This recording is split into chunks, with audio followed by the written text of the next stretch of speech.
રાજપીપળાથી લઈ ભરૂચ સુધી રોડની સાઈડમાં રેતીના મોટા મોટા ડુંગરો ખડકી દેવામાં આવ્યા છે.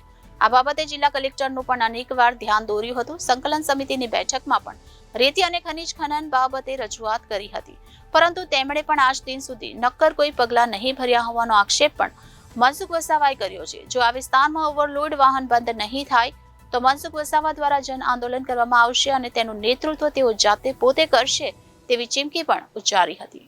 ભરૂચ લોકસભાના હાલના ઉમેદવાર અને 6 ટર્મ એટલે કે 30 વર્ષથી સાંસદ બનેલા મનસુખ વસાવાનો નર્મદા નદીમાંથી રેતી ખનન અને રસ્તાઓની આજુબાજુ રેતીના સ્ટોક મુદ્દે સેટિંગ થતું હોવા બાબતે જિલ્લા ખાણ ખનીજ અને જિલ્લા વહીવટી તંત્ર પર સનસનીખેજ આક્ષેપ. મનસુખભાઈ અનેકવાર તમે જિલ્લા કલેક્ટરને લેટર પેડ પર રેતી ખનન, નિર્દોષ નાગરિકો ડૂબી જવા બાબતે, ગેરકાયદેસર ખનનને રોકવા અકસ્માત સર્જાતા હોવા અંગે, ઓવરલોડ વાહનો બાબતે રજૂઆતો કરી, પરંતુ પાણીનું નામ સાબિત થયેલ છે. જનતા જનાર્દનના પ્રશ્નોને વાચા આપવાનું કામ ચૂંટાયેલા લોકપ્રતિનિધિઓનું છે, ત્યારે સાંસદની વાતને પણ વહીવટીતંત્ર સાંભળવા તૈયાર નથી તો સામાન્ય નાગરિકોની તો શું વિસાર? હાલમાં ઝઘડિયા તાલુકામાં ચાલતા ઓવરલોડ રેતીના વાહનો બાબતે જિલ્લા વહીવટીતંત્રના કેટલાક અધિકારીઓનું રેતીવાળા સાથે સેટિંગ હોવાનો આક્ષેપ કરતા વાસ્તવિકતા જાહેરમાં કબૂલ કરી છે.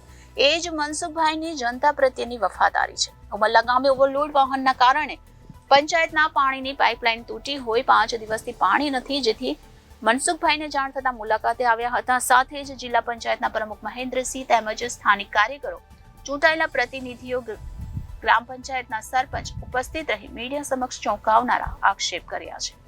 મનસુખ વસાવાએ કહ્યું કે લોકો જણાવી રહ્યા છે કે ઝઘડિયા પંથકમાં ચાલતા ઓવરલોડ રેતીના વાહનો બાબતે ડીડીઓ, ટીડીઓ, આરટીઓ, ભૂસ્તર વિભાગ તથા રાજપારડી તથા ઉમલ્લા પોલીસની પણ ગેરકાયદેસર કરતા ગેરકાયદેસર રેતી ખનન તેમજ રાજ્ય ધોરીમાર્ગની આસપાસ રેતીના ડુંગરમાં તમામ વહીવટી અધિકારીઓ, સરકારી કર્મચારીઓની મિલીભગત છે અને આવું સેટિંગ હોય તો જ જનતા કહે તેમાં કોઈ તથ્ય જરૂર હોઈ શકે.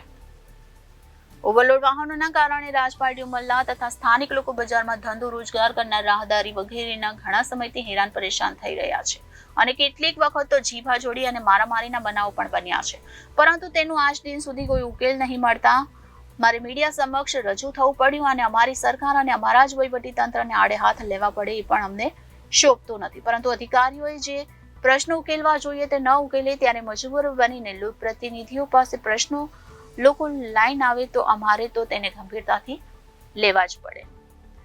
રાજપીપળાથી લઈ ભરૂચ સુધી રોડની સાઈડમાં રેતીના મોટા મોટા ડુંગરો ખડકી દેવામાં આવ્યા છે અને આ બાબતે જિલ્લા કલેક્ટરનું પણ અનેકવાર ધ્યાન દોર્યું હતું.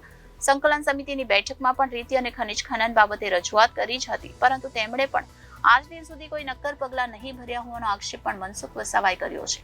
જો આ વિસ્તારમાં ઓવરલોડ વાહન બંધ નહીં થાય તો મનસુખ વસાવા દ્વારા જન આંદોલન કરવામાં આવશે અને તેનું નેતૃત્વ તેઓ જાતે પોતે કરશે તેવી ચીમકી પણ ઉચ્ચારી હતી. તો મનસુખભાઈ માત્ર ઝઘડિયા, ઉમલ્લા, રાજપારડી વિસ્તારનો જ આ પ્રશ્ન નથી. આ તો ઘણા સમયથી નર્મદાના બંને કાંઠા વિસ્તારના કાયદેસરની લીઝ કરતા ગેરકાયદેસર રેતી ખનનનો પ્રશ્ન છે.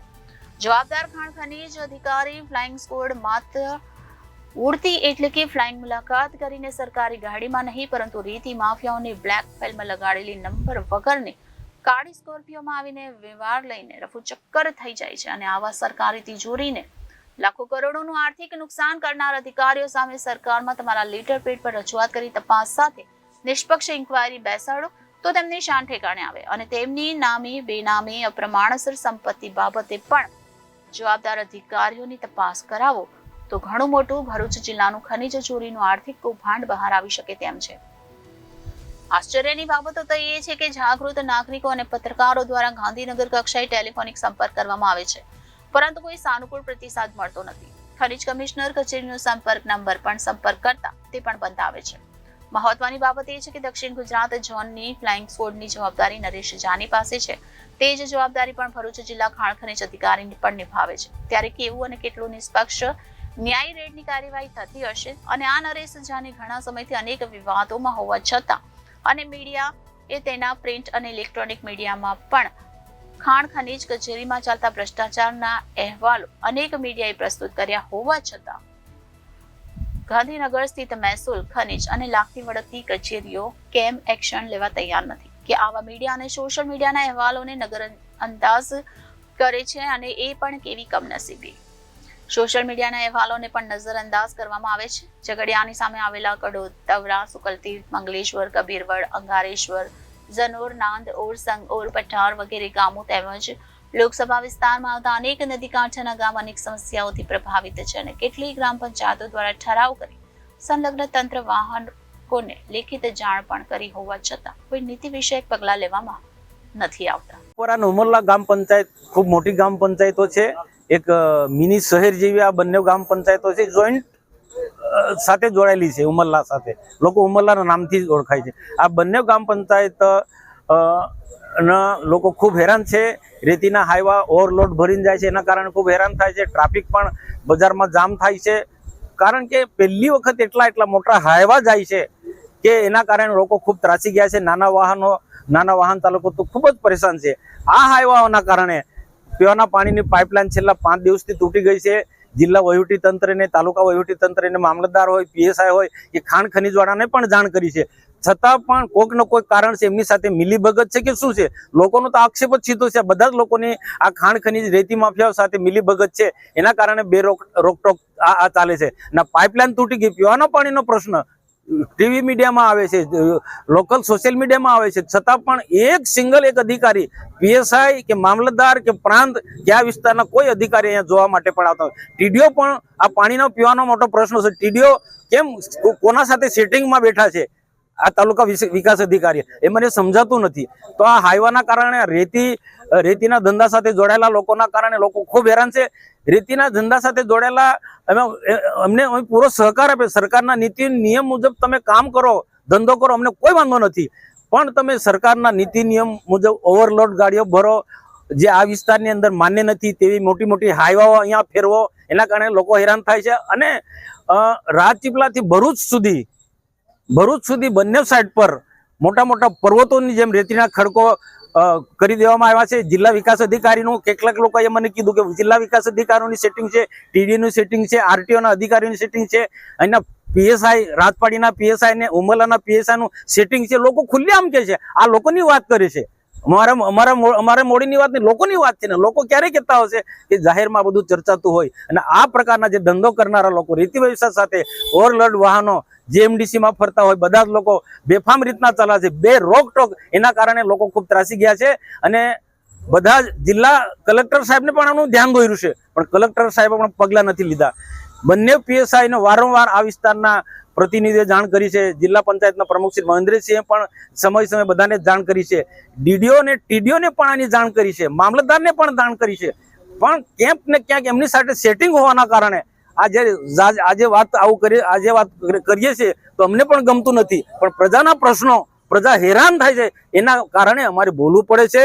આ પાણીની પાઇપલાઇન તૂટી ગઈ છે. બંને મોટી પંચાયતો, કેટલી મોટી પંચાયત, આજે લોકો ખૂબ પરેશાન છે. ટેન્કરથી પાણી પંચાયતની ક્ષમતા હોય, પંચાયતની મર્યાદા હોય, કેટલું મદદરૂપ થાય. જ્યારે તાલુકાના કે જિલ્લાના જે વાસમોવાળા પણ એક પણ સિંગલ માણસ જોવા નથી આવ્યો. એક કર્મચારી આવીને કઈ જોઈને જતો રહ્યો. તો આ લોકો ને બેદરકારીના કારણે અને આ લોકો પ્રજાના જે પ્રશ્નોને સમજી નથી શકતા, એના કારણે અમારે ના છૂટકે આ પ્રકારનું બોલવું પડે છે. અને જે સાચી વાત છે એ અમારે મીડિયા સમક્ષ પણ કહેવી પડે છે. અમારા કોઈના માટે નારાજગી નથી, પણ પ્રજા હેરાન ના થાય એ જ અમારો મુખ્ય ઉદ્દેશ્ય છે. આ ફક્ત ઉમરલા કે દુમાલા વાઘપરા પૂરતું નહીં, રાજપીપળાથી ભરૂચ સુધીના આસપાસના બંને સાઈડના જે ગામો જે છે એ ગામોના લોકો પણ ખૂબ દુઃખી છે. ઓવરલોડ બેફામ પ્રમાણે મોટા એવા જાય છે, અને એના કારણે રોડ રસ્તા પણ તોડી નાખે છે. અને ચોમાસામાં જો આ સ્થિતિ થઈ તો પાછલા વર્ષોમાં જે રસ્તા તૂટી ગયા છે ને, એવી હાલત થશે. તો એવી હાલત ના થાય એટલા માટે અને આ વિસ્તારની પ્રજા ઉમરલાથી પાણીથા હોય કે પછી પાણીથાથી બીજા અન્ય વિસ્તારના જે રોડ રસ્તાને પણ સલામત રાખવાની જરૂર છે. એટલા માટે ઓવરલેડ ગાડીઓ છે, બેફામ પ્રમાણે ઓવરલેડ ભરવામાં આવે છે. મોટા હાઈવા જે માન્ય નથી એવા હાઈવા ફરે, એ પણ તંત્રએ રોકવા જોઈએ. જિલ્લા વહીવટી તંત્ર, કલેક્ટર સાહેબને મેં પત્ર લખ્યો છે, તો એ પત્ર મુજબ કલેક્ટર સાહેબ અમલ કરે એ જ મારી વિનંતી છે. પ્રજાના હિત માટે થોડું કલેક્ટર સાહેબ ધ્યાન આપે. જો આગળના દિવસોમાં હાઈવા બંધ થાય છે તો આવનારા દિવસોમાં આ 2 નંબરના હાઈવા ઓવરલોડ ભળે છે. આ રોડની કેપેસિટી ઉપરાંત વધારાના રોડ ઉપર ચાલનારા વાહનો જો એ વહીવટી તંત્ર રોકે ના, તો ના છૂટકે આ વિસ્તારમાં જન આંદોલન કરવાની મારી ફરજ પડશે અને એનું નેતૃત્વ મનસુખ વસાવા લેશે. કેટલાક લોકોના એવા પણ આક્ષેપ છે કે અધિકારીઓ સાથે કેટલાક રાજનેતાઓ પણ આ ધંધામાં સંકળાય છે. શું કહેશો? જે પણ કોઈ હોય અધિકારી હોય કે બીજા પદાધિકારી હોય, જે પણ કોઈ પદાધિકારી કોના માટે? પદાધિકારી પ્રજાના માટે છે. તો પદાધિકારી આ લોકો સાથે સેટિંગ કરતા હોય તો મને ભારે દુઃખ થાય છે. લોકલ નેતાઓ પર આવા આક્ષેપ જનતા કરી રહી છે. જનતા કરે છે. અમે મેં આવ્યા છે ને, અમારા જિલ્લા પ્રમુખ આવ્યા, મહેન્દ્રસિંહ આવ્યા, અમારા બંને સરપંચો આવ્યા છે, આ વિસ્તારના તાલુકા પંચાયતના સભ્ય અમે આવ્યા છે, હું પોતે સંસદ સભ્ય આવ્યા છે. અમે એમાં સંકળાયેલા નથી, અમે આમાં ઇન્વોલ્વ નથી. જે લોકો ઇન્વોલ્વ હોય તે જાણે. આપે કીધું કે અધિકારીઓ દ્વારા હપ્તા લેવામાં આવે છે, એ લોકોના આક્ષેપ છે, તો અધિકારીઓ પર કોઈ પગલા લેવામાં આવશે? આયા તમારા દેખતા લોકોએ કીધું ને કે પોલીસના માણસો ઠેર ઠેર ઉભા હોય છે, મોટા હાઈવા પાસે હપ્તા લે છે, અને વાત પણ સાચી. એ હપ્તા લેતા હોય તો આ બેફામ ચાલે છે ને. નહીં તો ક્યારનો મેં કલેક્ટરને પત્ર લખ્યો, મેં અધિકારીને વાત કરી. મહેન્દ્રસિંહ પીએસઆઈ ને, એના ઉમરલાના પીએસઆઈ ને અને રાજપાડીના પીએસઆઈ ને કેમ પગલા નથી લેતા? આ લોકોની વાત સાચી છે તો ને. Reporter Viral Gohil, Janadesh news, Bharuch.